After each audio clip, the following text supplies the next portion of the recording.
It's time for another episode of Gospel Preaching Live, brought to you by the Kearney Church of Christ, which meets at 406 North Clark in Kearney, Missouri. Make plans to come out and visit the brethren, who look forward to seeing you. And now the host of Gospel Preaching Live, Richard Dodson. Okay, it's Sunday evening, time for another edition of Gospel Preaching Live. If you are tuning in at this time, I'd like to welcome you to join in the study this evening. If you have any questions about this episode or any of the past episodes, let me know about it. I'm here to help in any way I can. You can call or text me at 816-686-9517. That's 816-686-9517. My email, if that's easier for you, is gospelpreachinglive@gmail.com. Again, that's gospelpreachinglive@gmail.com. And feel free to drop a line and let me know what's on your mind, and I'll do what I can. I'm not making any promises, but I'll do what I can to help you in any way. So tonight we are going to again talk about deceit. That was something that the Bereans spoke about this past Thursday. There was some more material that I had that I wanted to share and address. So I thought we might attack that in a sermon. In fact, that's what I spoke of during the Bereans episode, was that I was going to try to incorporate some of that material into a lesson. So hopefully you will find this entertaining, or as far as not entertaining, I guess that's not the word, but enlightening. And you'll be able to remind yourself that we shouldn't be lying. And that's the whole goal of this, is we shouldn't be lying. What a tangled web we weave when first we practice to deceive. I think that's the saying, isn't it? That's the title of the lesson. And you don't understand how that goes. When you tell a lie, you tell another lie to cover up the first lie, and then you have to tell another lie to cover up the first two lies, and it just keeps going. And then pretty soon you got a mess on your hands. That really describes sin, doesn't it? Yeah, you just keep getting deeper and deeper until pretty soon you feel like you can't get out of it. That's what happens. That's why we shouldn't be telling lies at all. We should be just speaking truth with our neighbor. In John chapter 8 and verse 44, Jesus, I don't know how any one person could speak harder against dishonesty than Jesus. In John 8 and verse 44, for instance, he said this to the Jews: "You have your father, the devil, and your will is to do your father's desires. He was a murderer from the beginning and does not stand in the truth, because there is no truth in him. When he lies, he speaks of his own character, for he is a liar and the father of lies." Well, he's the father of lies. We go back to the Garden of Eden, and that's when we first see a lie or hear one. When we read about it, it's when he told Adam and Eve that they would not die if they took of that forbidden fruit. God said that they would. And so that was the lie. He introduced lying into the world. And of course, since that time, man has adopted this practice, and man's been pretty good at following suit with the devil in this. This is not something that is isolated to just one person. It's been pretty widespread. I mean, it's something I think every person has done. It's not something we should be proud of. But, in my lifetime, have I told lies? Absolutely. I'm not going to hide from it. But, and I think everybody has, except for Jesus. And so that's something, though, that as a Christian, we should be getting better at. We should be improving and trying to get the lies out of our lives. In James chapter 3 and verse 5, we learn about why that is. It says, "The tongue is a small member, yet it boasts of great things. How great a forest is set ablaze by such a small fire." Well, one of the things that the tongue uses to make fires is lies. I don't know if you've ever been in a forest fire, but they get pretty hot. We went through a area one time that had just had a forest fire, and even the guardrails melted. It was that hot. And you could actually see it hardened real quick, the guardrails, the drippings just dried right back up. And, it was hard, but it was going to the ground. They were just drippings of metal, and it was just like strands of it. And I thought, boy, that had to be one hot fire. And the fire was started by something silly, like somebody throwing a cigarette butt out the window. And that's what the tongue does. The tongue can tell a lie, for instance, and it can just explode and cause a world of pain. Oh, it's scary what we can do. And it's a terrible thing to watch to happen. In Matthew chapter 15, Jesus makes it very clear that these lies come out of our hearts. He says what comes out of the mouth proceeds from the heart, and that defiles a person. For out of the heart comes evil thoughts, murder, adultery, sexual immorality, theft, false witness, lies, slander. These are what defile a person. They start in our heart. If we kept our heart pure, then we would understand and be able to appreciate the fact that it's easier not to tell lies. We just try to keep our hearts pure, try to control our thoughts. And again, that's something that Christians, when they become a babe in Christ, that seems like an insurmountable mountain, but the more you practice it, the more you do it, the easier it becomes. And as a preacher, I can say it would be very difficult for me to preach the truth if I was known as a liar or if I had a history of lying. So it's important to me, and I think it is for any gospel preacher as well as any Christian that understands how important it is to preach the gospel, that we have to keep our hearts pure. If we don't keep our hearts pure, then we're opening the door to telling lies. And we don't want to do that, because once you're known as a liar, it's going to be hard for anyone to come to you and trust that you're telling them the truth. Besides that, we have passages like Proverbs 12 and verse 22, where the Lord said, lying lips are an abomination to the Lord. He doesn't like it. He doesn't want it. And if the Lord doesn't want it, then we should be trying to get away from it.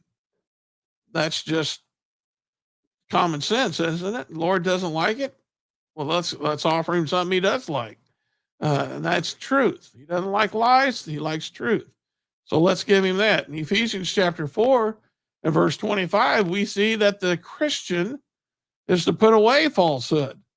Paul tells the Ephesians that each one of us are to speak the truth with his neighbor, for we are members one of another.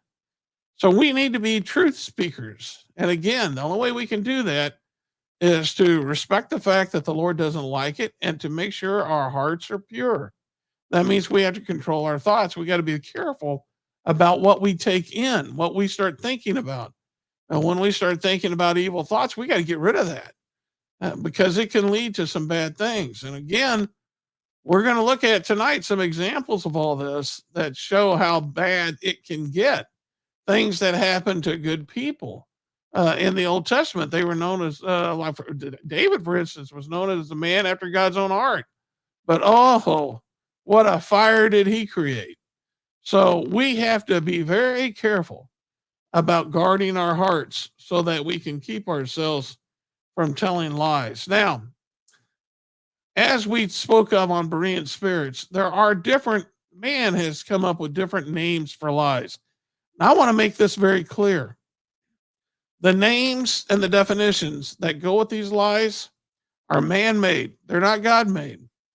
And the reason man has decided to label such lies is because, and I'm going to make this a little bigger so you can see this, is because man has different degrees of error for lies.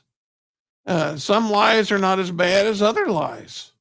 And so that's why they come up with different characteristics or different definitions to it.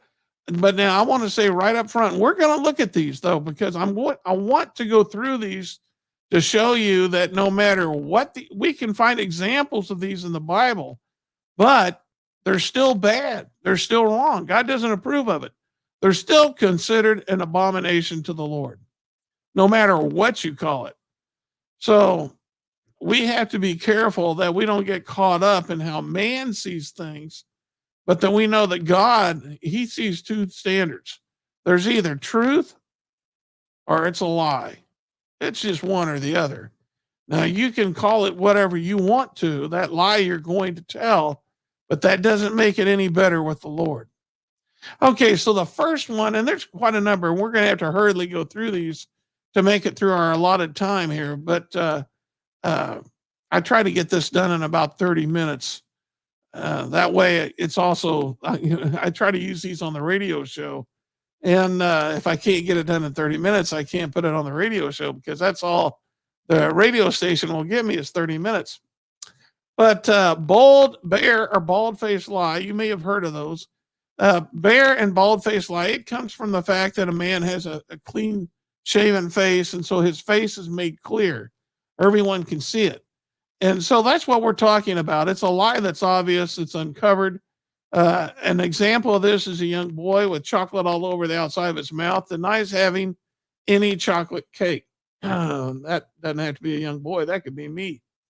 But it'd be obvious he's telling a lie if he's got the chocolate icing all over his face. Now, we have an example of this in Exodus chapter 32. And we're going to look at verses 3 and 4 and then verse 24. But Aaron, if you remember, when the Israelites were led by Moses out of Egypt and they came to the base of Mount Sinai, but Moses went up on the mountain to get the 10 Commandments, but he delayed coming down, and so the people started to rebel. And they got Aaron to make them a golden calf. And it says, all the people break off the golden earrings which were in their ears and brought them into Aaron. And he received them at their hand and fashioned it with a graving tool. And after he had made it a molten calf, they said, these be the gods of Israel, which brought thee up out of the land of Egypt. Now, once Moses came down, Aaron is confronted. What did Aaron say then in verse 24? He said, and I said to them, whosoever hath any gold, let them break it off. So they gave it to me. And I cast it in the fire, and there came out this calf. Well, that's pretty bold-faced. It's so, he's just like the little boy with chocolate on his face. It's pretty obvious that's not the truth. But he was desperate. He was in a bad spot. He didn't guard his heart, and he told a lie. We can't allow ourselves to do that. Another one is a blatant lie, and that's real similar to what we just spoke of, except there are those who say that it can also be offensive. It's something very obvious and very offensive, and we have an example of that in Matthew chapter 26. You remember when Jesus told Peter that before the night was over, he would deny Jesus 3 times before the rooster crowed.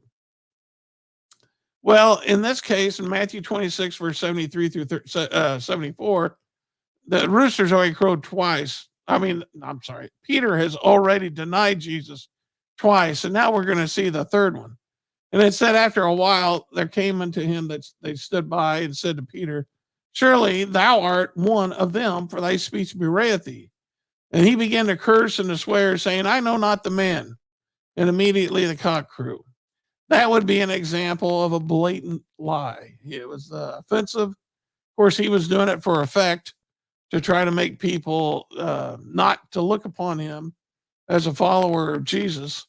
But it was pretty blatant. A white lie. Now, this is something that's really, I had a hard time finding in the Bible.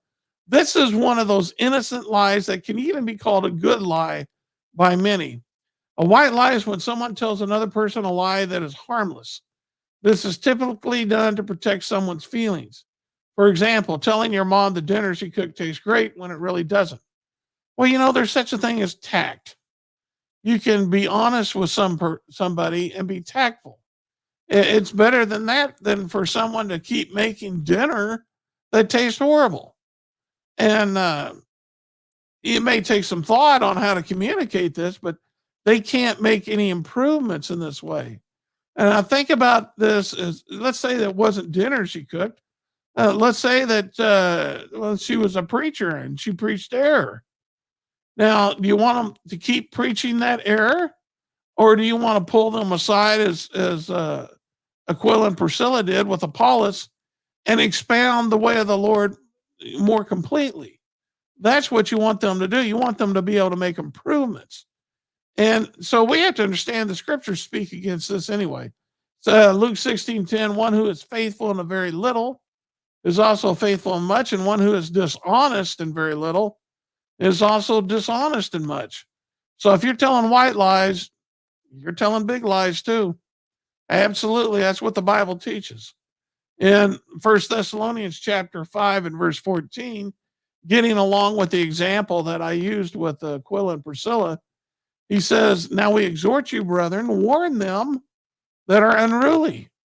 So we have to make sure that no matter what somebody is doing, if it's sinful, we have to warn them. And we can't try to cover up error to spare their feelings. And I'm just using that because of the example that was used with the woman who did not make a good dinner. Okay, how about a blue lie? This was new to me. I'd never heard of a blue lie. A blue lie is a form of lying that is told purportedly to benefit a collective or in the name of the collective good. Now, this supposedly comes from the police force, where the officers would make statements to protect other police officers or to ensure that a bad guy got what was coming to him. And so they called those blue lies, which I could see why that would be. But for the definition purposes, we're looking for something that would benefit a collective or the collective good. And the example I thought of was Genesis 37, verses 31 through 33, when Joseph told his brothers about his dream and they didn't like it and they threw him down into the pit. And then they pulled him up out of the pit when they saw some people traveling by going to Egypt, and they sold him as a slave. What were they going to do now? They had to go back and tell their father about him. And so if you remember, Joseph had his coat of many colors. They took Joseph's robe and slaughtered a goat and dipped the robe in the blood. And they sent the robe of many colors and brought it to their father and said, this we have found. Please identify whether it is your son's robe or not. He identified it and said, it is my son's robe. A fierce animal has devoured him. Joseph is without doubt torn to pieces. So it benefited the collective, as in the brothers, by being dishonest with their father. But we can still see it's still sin. It's still wrong. It's not what we want to do. Now, remember what Jesus said about guarding our hearts, because out of our hearts comes lying. Well, we can lie in our thoughts and then we can deny about that. And we have an example of that as well. Sarah in Genesis 18 and verse 9 through 15. If you remember, the Lord appeared to Abraham with two angels. They were on their way to Sodom and Gomorrah and they were going to destroy it. And Abraham was worried about his nephew Lot. And so he asked the Lord, would you spare the city for 50 righteous souls? And, he keeps bargaining with the Lord till he got it down to 10 people. And the Lord even said he'd spare them for 10 righteous souls. But he said this in that conversation after he sent the angels on to Sodom and Gomorrah. He said to them, where is Sarah, your wife? And he said, she is in the tent. And the Lord said, I will surely return to you about this time next year, and Sarah, your wife, shall have a son. And Sarah was listening at the tent door behind him. And Abraham and Sarah were old, advanced in years. The way of women had ceased to be with Sarah. So Sarah laughed to herself. Notice what she said. She laughed to herself, saying, after I'm worn out and my Lord is old, shall I have pleasure? So she had that thought. And the Lord said to Abraham, why did Sarah laugh and say, shall I indeed bear a child now that I am old? Is anything too hard for the Lord? At the appointed time, I will return to you about this time next year, and Sarah shall have a son. But Sarah denied it, saying, I did not laugh, for she was afraid. And he said, no, but you did laugh. So you can see that you can even lie to yourself in your thoughts. Denying your thoughts. If you say something in your thoughts, you're going to be held accountable. And so the Lord, he's letting Sarah know that he noticed that she laughed. Even though she did it to herself, he noticed that she laughed, and then she tried to deny it. We can't do that. How about the lie of omission? This is a deceptive tactic where someone tells another only the partial truth leaving out the most crucial and pertinent information.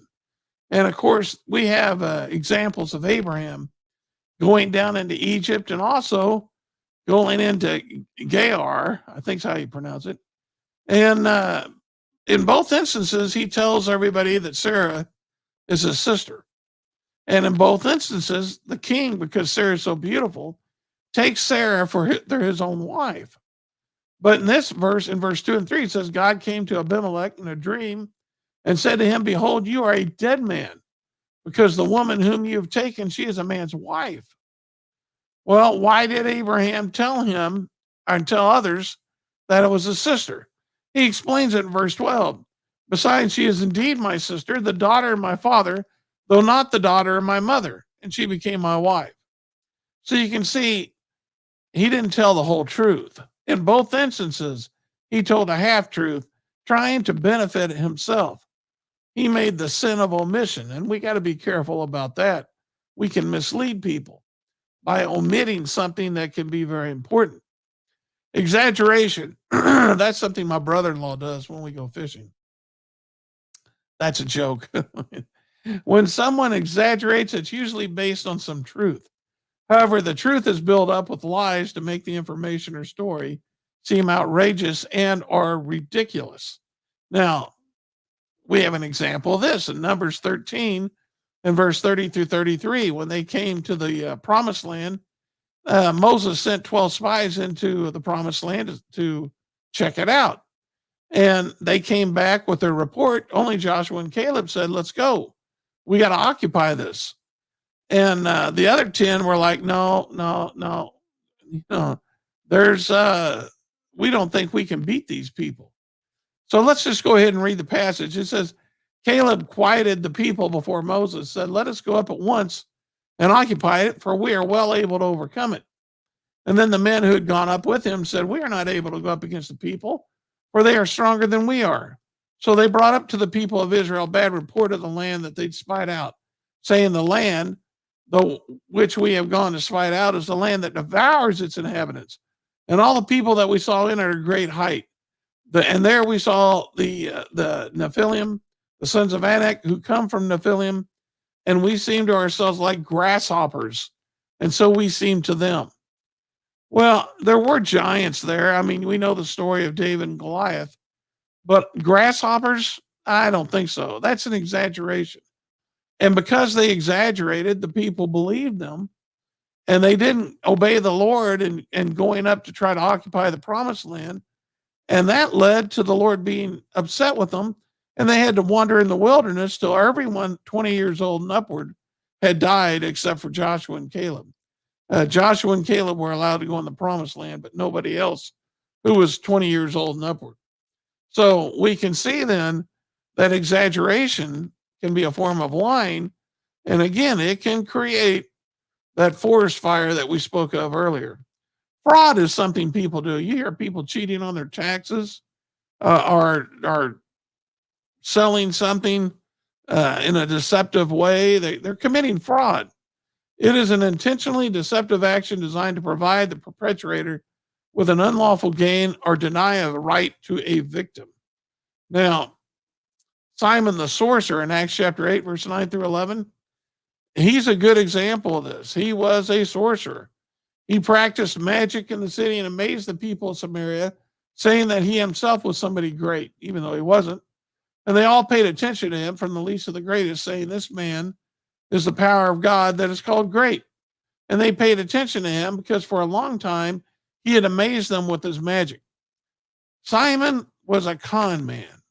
Simon the sorcerer. That's all he was. He was committing fraud on the people.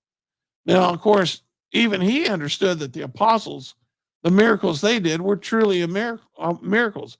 And even he was convinced to be baptized.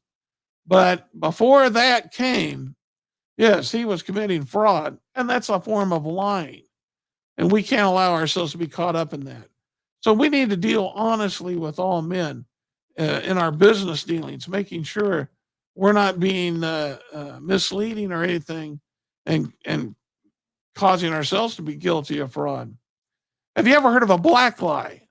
A black lies are simple and callous selfishness. We tell black lies when others gain nothing, and the sole purpose is either to get ourselves out of trouble, reducing harm against ourselves, or to gain something we desire, increasing the benefits of ourselves. The worst black lies are very harmful for others.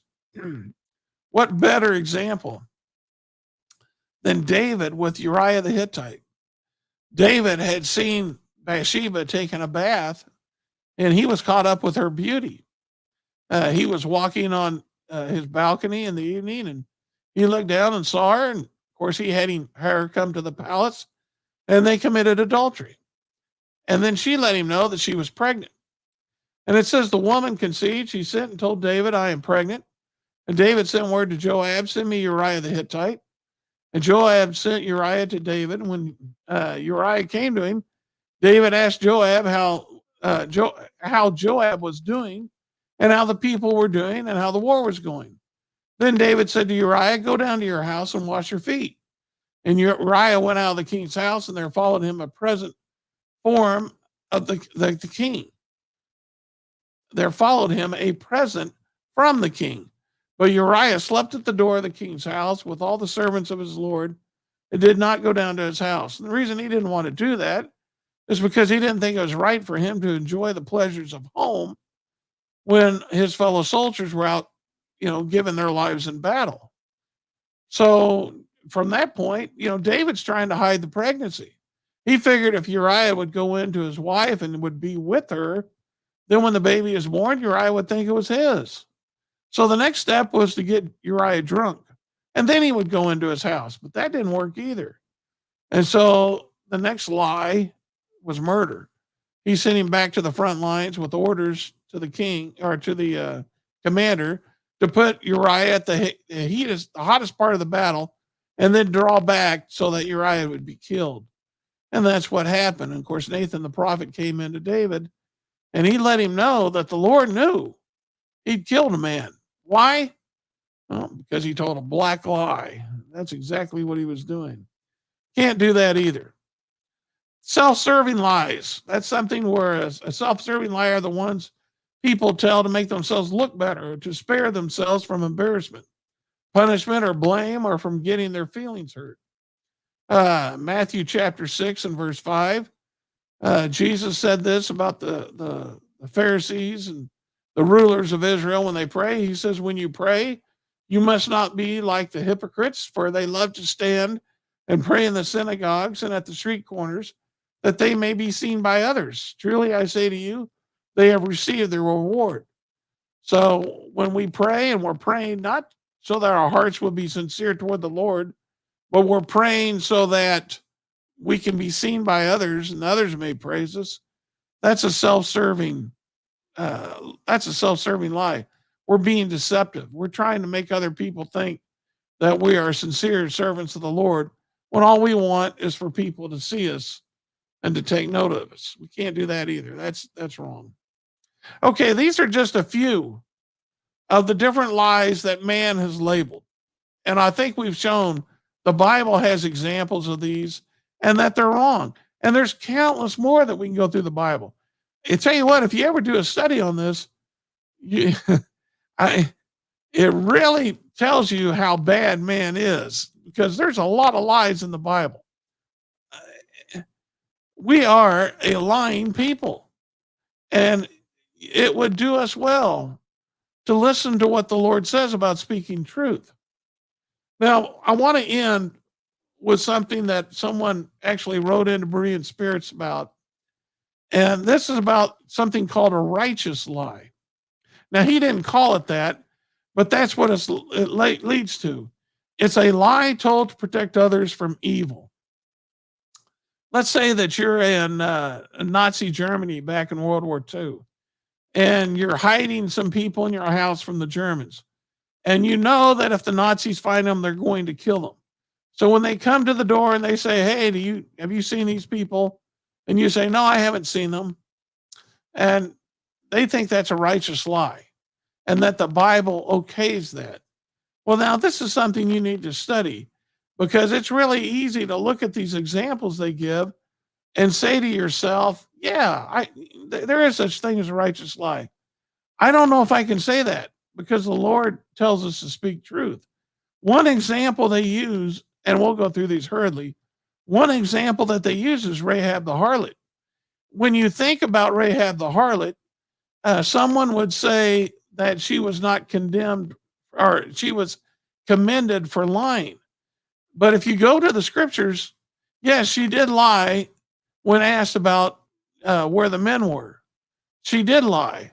But I never found a scripture where she was commended for lying. I found two passages, and we read about this in Joshua chapter 2, but I found two passages in the New Testament that speaks of Rahab, Hebrews chapter 11, verse 31, and James 2 and verse 25. And in both of those, she's commended. First of all, in Hebrews 11, and she was commended for giving a friendly welcome to the spies. And then in James 2, she was commended because she sent them out by another way.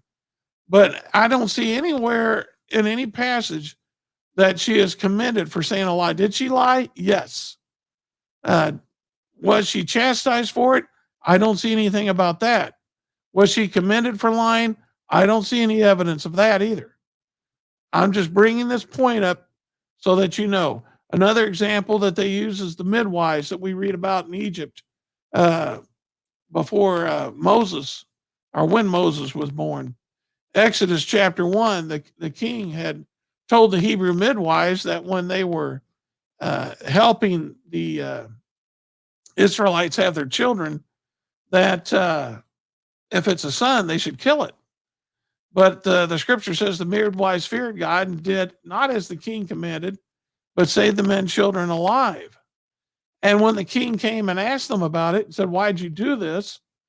The midwives said that the Hebrew women are not like the Egyptian women, for they are lively and are delivered, and the midwives and the children are delivered before the midwives even come into them. And so, because they said that, it says God dealt with the midwives, and the people multiplied, and they waxed very mighty. And it came to pass, because the midwives feared God, he made them houses. Some people look upon this as a lie. Did they lie? I can't say that they did. They could have let it be known to the rest of the Hebrew women that if you're having a child, don't call us until after the child's born, because we'll have to kill it. They could have let that be known. We don't know what took place. All we know is what they told Pharaoh, that by the time they got there, the child was born. Doesn't say that they lied.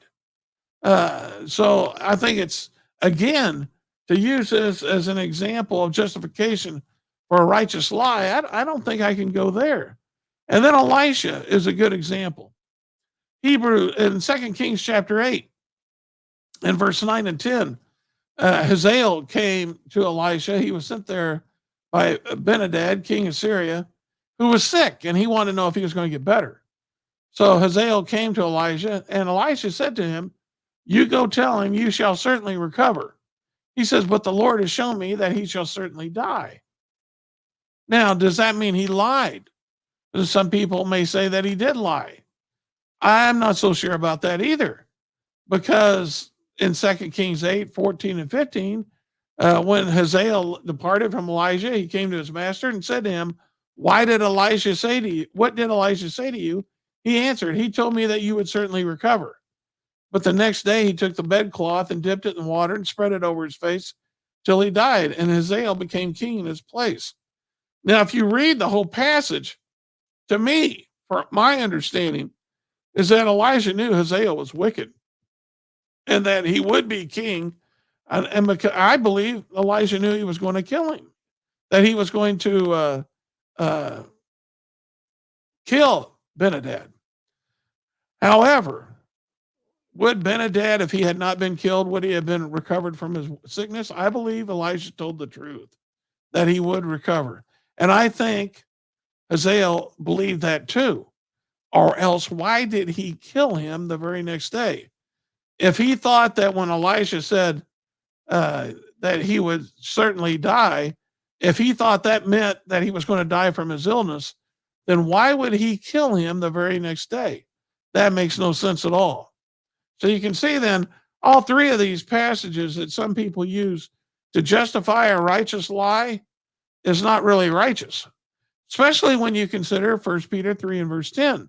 When Peter said, whoever desires to love life and see good days, let him keep his tongue from evil and his lips from speaking deceit. So listen, the Christian has to tell the truth. There is no such thing as I can tell of anything that's called a righteous lie. Everything's either honest or it's dishonest, and we need to be honest. All right, that's your lesson this evening. I hope it's been beneficial to you. If you're ever in the Kearney area, Kearney, Missouri, please come and worship with us. We're located at 406 North Clark in Kearney, Missouri. You can meet with us Sunday mornings at 9:30 for Bible study, 10:30 for worship. And you can learn all about the church by going to kearneychurch.com. If you want to hear a gospel lesson and you are in the Kearney area, every Sunday morning at 7 o'clock, tune in on your radio to KPGZ 102.7 FM, and you'll hear a lesson from God's Word. If you are outside the Kearney area, you can still hear that lesson by streaming it on your mobile device. Sowers with Swords and Berean Spirits are internet shows that I'm involved with other preachers. Sowers with Swords airs every Tuesday at 10 o'clock, and you can watch that by going to kearneychurch.com and pressing on our Facebook and YouTube channels.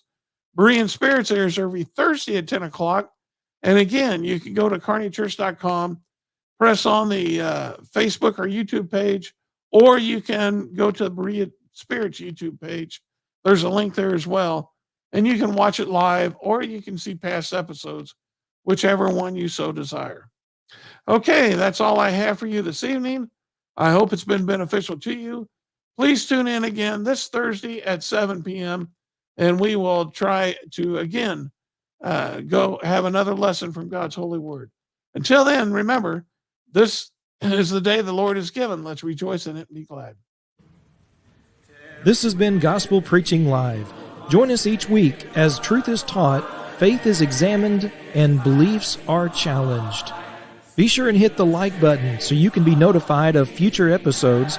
And to watch past episodes, go to our website, kearneychurch.com. This has been a work of the Kearney Church of Christ.